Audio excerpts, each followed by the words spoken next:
Hello everyone and welcome back to One Soccer. I'm your host for today, Josh Deming, and I will be joined by my colleague Alex Gonge-Ruzic, and today we will build our 26-man Canadian men's national team FIFA 2026 World Cup roster. Should be a lot of fun. I hope you guys are excited for it, and if you are, as always, be sure to drop a like, drop a sub, and let's get into it now. Alright everyone, Alex and I are back for 2023. It's been a nice little break, but I think we're both pretty excited to be back here. And there's a nice little news story that dropped today, which just makes today's video perfect. Alex, do you want to explain to our viewers what that was?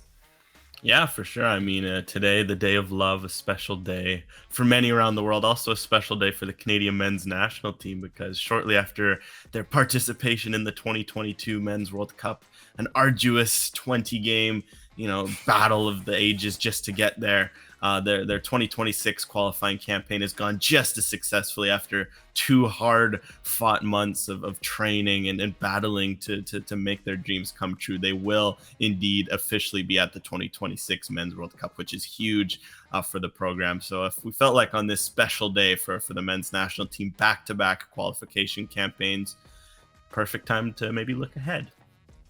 Yeah, and that's exactly what we're doing here today. We are looking ahead to 2026, and Alex and I are going to build our 26-man Canadian men's national team World Cup roster. And obviously, this is going to be some speculation. We don't know how these next 4 years are going to go, but we put on our thinking hat caps today, and it's going to be a lot of fun to be able to do that. But we are going to start off with the manager. Now, I'm assuming it's going to be John Herdman. We know that there was some rumors about a couple weeks ago that had him linked to the New Zealand job, but I'm pretty confident that he's going to stay. Alex, are you?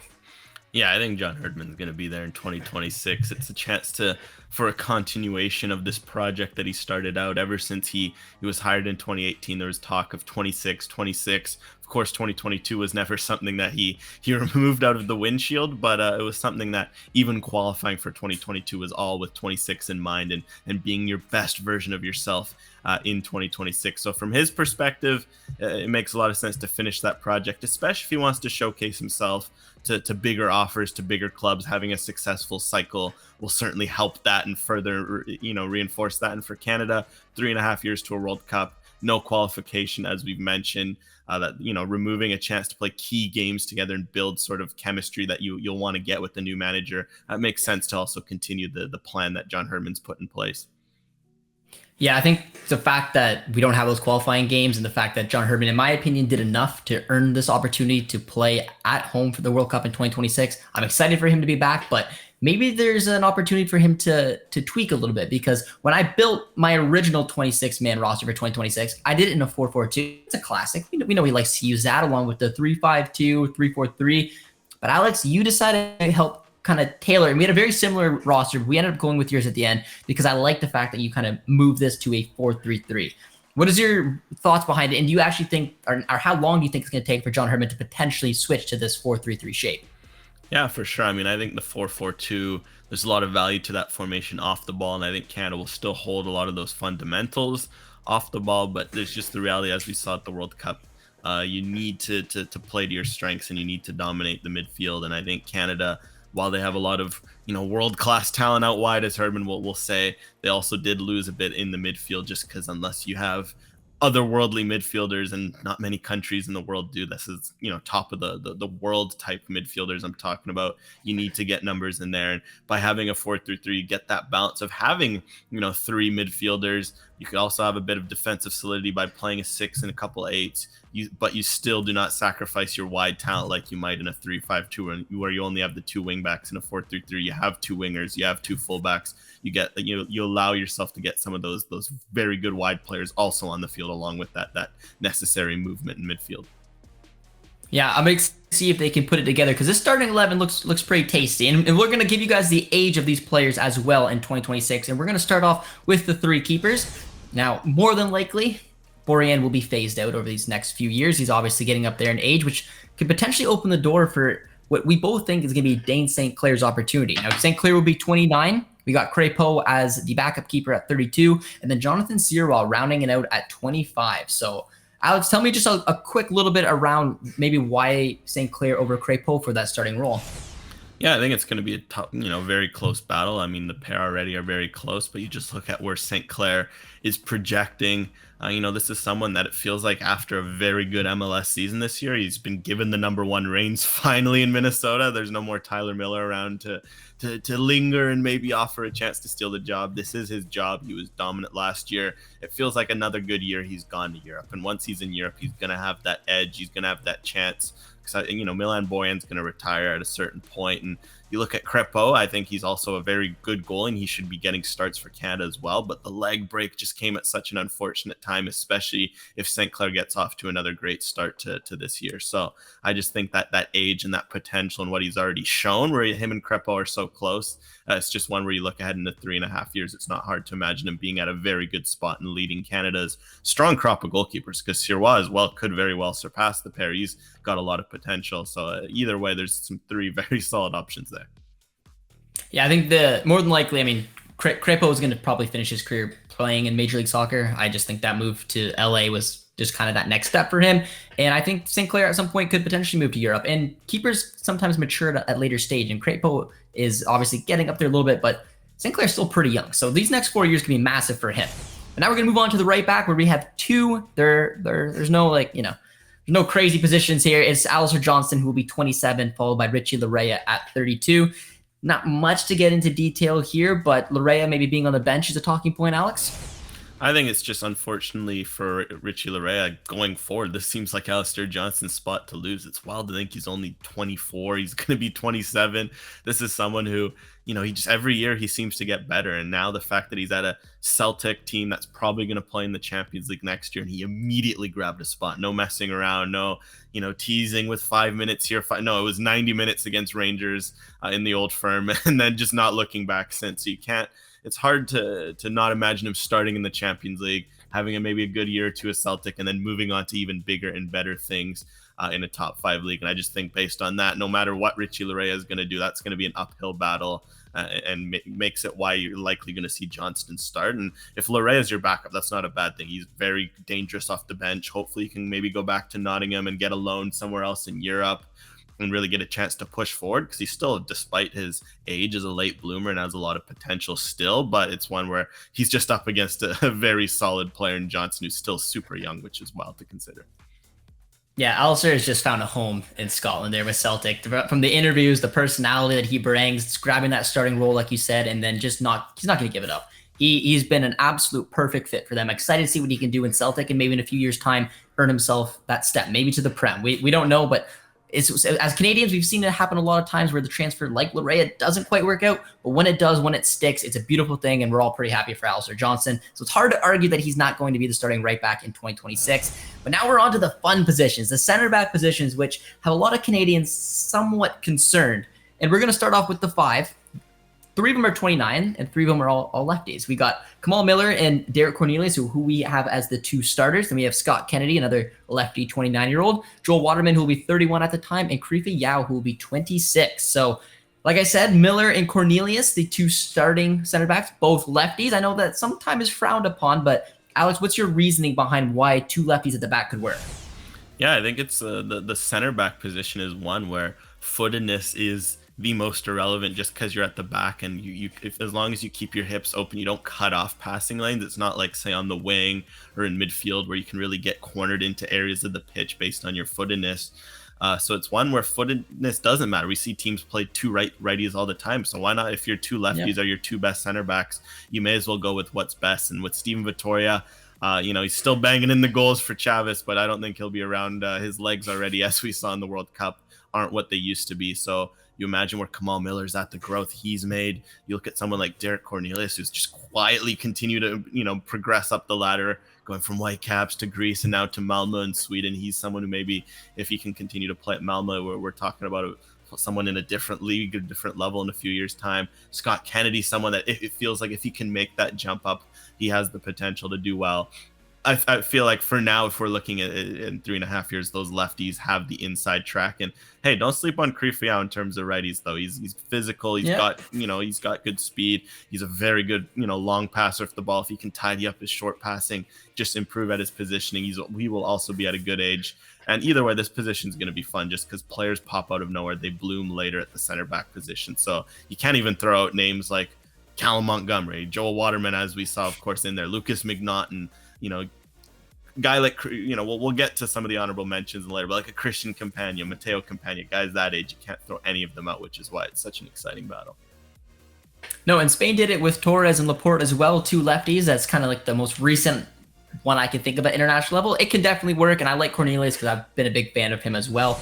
But now going over to left back, not really, well, maybe a surprise. We got Davies back there at playing just a natural left back, obviously be very attacking in a back four with Atakubi. Davies would be 26, Atakubi 32. Not much to touch on there, but I guess just in terms of having Davies playing a little bit back, I like the idea just because I sometimes find that when Davies is a little too high up the pitch, he can kind of lose what he's best at. And I think having a bit of an attack-minded role playing at left back and Davies maybe just relaxing a little bit could maybe help him blossom. But I know that some people out there be like, why would you play Davies at left back? So why do you think it's a possibility, Alex, that we could see Davies just go into a back four left back? Because right now, I mean, honestly, he's playing striker, he's playing winger, he's playing attacking midfielder. Like he's very far from actually settling in a back four. Yeah, I just think it's one where you look at his skills and his profile. It's one where he can do damage up the field, but just consistently would almost serve him better to make those deep runs because he can help Canada defensively and then use his speed just because when he's playing on the wing, things get congested.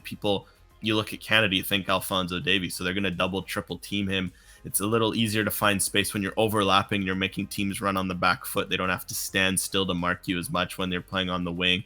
And just his style of play, he likes to take more touches, which, hey, that's not a bad thing. He's a player that likes to be on the ball. In that case, it makes sense for him to be a little further back where you get those touches on the ball and you can be more influential because it's something where I think he can do damage on the wing, but you're just taking away some of what he's best at, which is being on the ball, taking guys on, overlapping, using that speed. And on the wing, there's just a lot of games where teams are going to log the sides up, and then you end up losing one of your best players for periods of the game. And let's be honest, even though it's a back four, kind of like Bayern, Davies is going to have freedom to go up. More than likely, Alistair Johnston is going to pull the Benjamin Pavard shift in. It'll kind of look like a back three. I can't see a way, like personally, just because of how we know Alphonso Davies, he wants to be the star boy. He is the star boy. He wants to be able to put as much impact in the match as possible. So even if he does start as that left back, doesn't mean that Alistair Johnston can't provide a little bit of coverage and allow that ability to go up the pitch because let's be honest, we know that's what Davies wants to do. He always wants to be involved, and he always will be. But now we're on to the midfields, and we have two CDMs, and there's one interesting player in here, but we got Justin Smith at 23. Big expectations around him, hoping that he can come good in that holding midfield role. Piet as the backup, who'll be 32 years old. Then we got our four midfielders who are both kind of eights. We got Eustachio starting on the one, Kone on the other, followed by Jay Nelson, who has played in the 8 position before as Eustachio's backup, and Jonathan Osorio at the age of 34. Nelson will be 24, Eustachio 30, and Kone 24. So out of those, there's not a lot of surprises around there, a lot of old guards. But I think the most important one is Justin Smith. How important, Alex, is it for Justin Smith or someone to be able to step up and be that CDM going forward for this Canadian team, especially in this 4-3-3 system? Yeah, well, you talk about Alphonso Davies.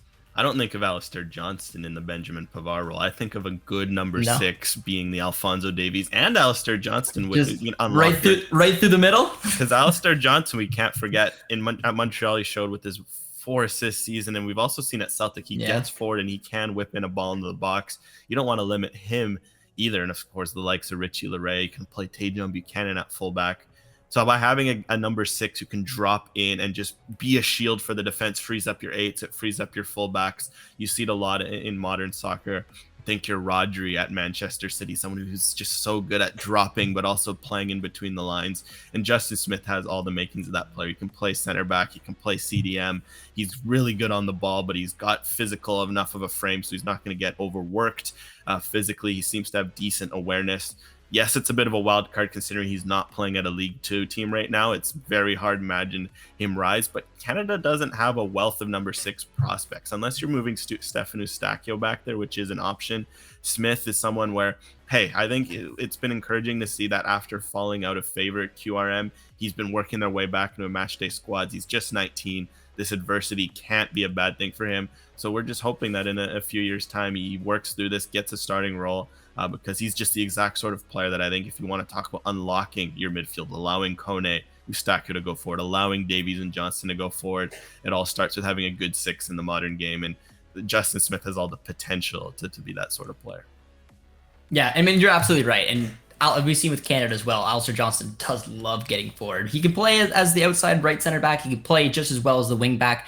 But yeah, I mean, have someone be able to do that and come back in and create that back three is very important. And that's why, in my looking at this team right now, for me, that position is the number one most important, just because, like we said, we don't know exactly who's going to step into that role. And we're all hoping Justin Smith. His name's been around for a while now. We saw him feature for Canada very recently. He captained that side as well. Not the most impressive tournament, but again, he in my eyes will be a very important player, and I'm really hoping he's going to be able to mature and step up. And if not, maybe a wild card comes out of somewhere, MLS, CPL, whoever it could be. But that position for me long term is definitely wide open. But now we get into the attacking roles, and this is an interesting one as well. As we have one dual national, I believe, that is in there. But on the right wing, we have Tajon Buchanan at 27 years old, who will be the starting right wing. Starting left, we got Theo Corbiano, a little hot take there from Alex, but I like it. Again, it's a player with a ton of potential. Hasn't quite found his legs yet in Europe, but I think that they're, hopefully this year with Bielefeld maybe staying in the German game could help grow his game. But he'll be 24 as well. The backup wingers, we got Liam Miller, who'll be 26, Sean Rea, who'll be 24, Luka Kolyosho, who'll be 22, and then the strikers, Jonathan David at 26, Kyle Larin at 31, and Ike Ugbo at 28. So out of those names, Alex, I want you to talk a little bit about Corbiano, because I know a lot of Canadians out there knew about the type of hype that he had.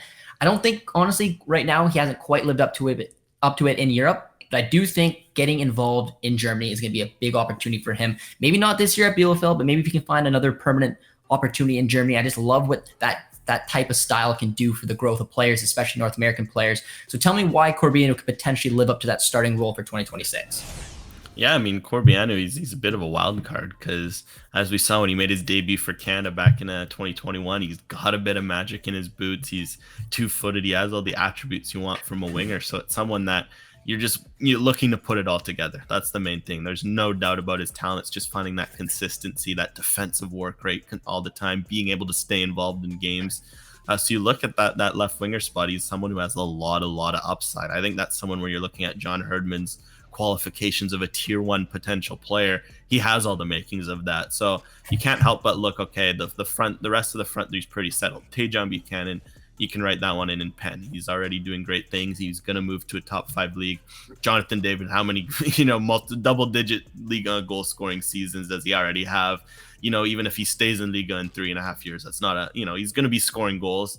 But you look at that left wing spot, it's wide open. I mean, Junior Hoylett could still be around. I wouldn't put it past him the way he's aging. Yeah. He's aging like a fine wine. But you look, you got Corbiano. Heck, you got Luka Kolyosho, who's going to be just 22. And if he can put it together, he as well has that sort of potential that Corbiano has. Heck, you throw in Liam Miller, just going to be 25, 26. He's not going to be, old by any means either. But you look at Corbiano, he's just got that two-footed profile, but he's also, that 6 foot. He's got the physical tools. He can cut inside, which allows Alphonso Davies to overlap, but he can also go out to the byline and then make things happen. You just look at that potential and you can't help but imagine what things would look like if he puts it together. But hey, heck of a winger battle. Maybe that's what all those three need, just pushing each other to find that who can be that guy, because either way, you're not going wrong between those three. But I have Corbiano with the edge for now. No, and I like it. And I think it's fair. I would probably lean a little bit more towards the fact that Davies would just be that left winger and then Adekubi would be the starting left back. I also think the wild card is Kolyosho. This is an 18-year-old just starting to get his feet wet in La Liga. If he can break into Espanyol, if they stay up in La Liga, or even to have a season down in the second division, he becomes a starter there. I think that ceiling is very high, but we can't write off Corbiano. We can't. And I understand why, but I think that's going to be a very interesting position. In 4 years' time, I'd love to look back on this video and see if one of those three gets it or someone else comes out of nowhere. But now it's time to move on to the honorable mentions. And I'm going to take the first two, Alex, and you're going to finish it off because the last two are the funner ones. But the two players that caught my eye that we left off this list was Daniel Jebbison, again, a very familiar dual national, eligible for Canada, England, Jamaica, playing for Sheffield United, still kind of on the cusp of what this player is going to be. I think that he's got a good opportunity potentially to knock out Ike Ugbo, just kind of seeing the way that Ugbo's season is projecting. We don't know obviously what's going to happen, but I think that's going to be a real battle. I hope that Jebbison can come good and he represents Canada. And the other one is Marshall Ruddy. And for me, Sean Rea, Marshall Ruddy are kind of interchangeable for one of those winger positions, but we give a little bit of love to our CPL boy there, and hopefully we'll have a big season with CF Montreal, and hopefully Marshall Ruddy will as well. But I think those two will definitely battle it out. But Alex, the next two are pretty fun. One is a player that you're very excited to see that can maybe follow the Kone route, and the other one is a complete wild card that I'm excited to tease with our viewers. So lead it off, my man. Yeah, for sure. I mean, the first one I'm going to go for is Nathan Saliba. He's someone who hasn't really, maybe popped on the radars yet, like a Marshall Rudy, say, or even, of course, he's Kone, what he was able to do last year. But, Nathan Saliba is someone that everyone I hear from Montreal circles can't stop saying, like, hey, look at this Nathan Saliba kid. He's just 19. He's already trialed a bunch with Bologna, between that partnership with Montreal and Bologna. And it's someone that, at 19, it looks like he's going to stick with the first team this year and potentially play, good minutes in midfield. And that's a sign, because Montreal has not been shy in developing their prospects. Jonathan Sirois, he got heavy seasoning in the CPL. Karifa Yao, another top player, got promising seasoning in the CPL and was let go. Whereas guys like Ismail Kone, Rita Zu here, they had no problem throwing into the fire right away. And the fact that they see Saliba in more of that Kone Zu here role, and for what I sounds like an electric 8, had a chance as well to get a glimpse of him at the U23 level. Seems like a very good box-to-box passer. Someone, if he can get minutes, and you look at Canada's needs in midfield, he could be very well another 8 to add to that mix. So I think that's someone that we could look like, say he has 1 or 2 good years in MLS at his age, and the fact he's already had that European interest, there's no doubt his stock could skyrocket. Another one, just for fun, we talk about maybe some midfield creativity. It's never bad to have a number 10. Say Justin Smith doesn't come true, and you have to play Eustachio as a 6. Very good 6. You have Kone as an 8. That allows you to maybe have a number 10. And while Sean Rea could be that guy, a name we could go for is Ryan Gauld, who, yes, it's very wild to think Scottish Ryan Gauld of the Vancouver Whitecaps, but just 31 at the time. He will narrowly be eligible if he doesn't get a call from Scotland by then, which for some reason hasn't happened yet and could very well not happen until then, based on how they ignore MLS. A very creative player, someone who immediately found his feet in MLS, the Scottish Messi, as they sometimes call him. He can score, he can assist, he's a work rate, unlike many other players I've seen of his talent level. He's an engine in midfield. That sort of mercurial player, if he's available and he's fit and he's ready to go, he could make a difference in the midfield, especially even at 31. He'd still have some jump left in those legs. So, hey, it's not something that's easy to predict, but if he's around, wouldn't put it past it.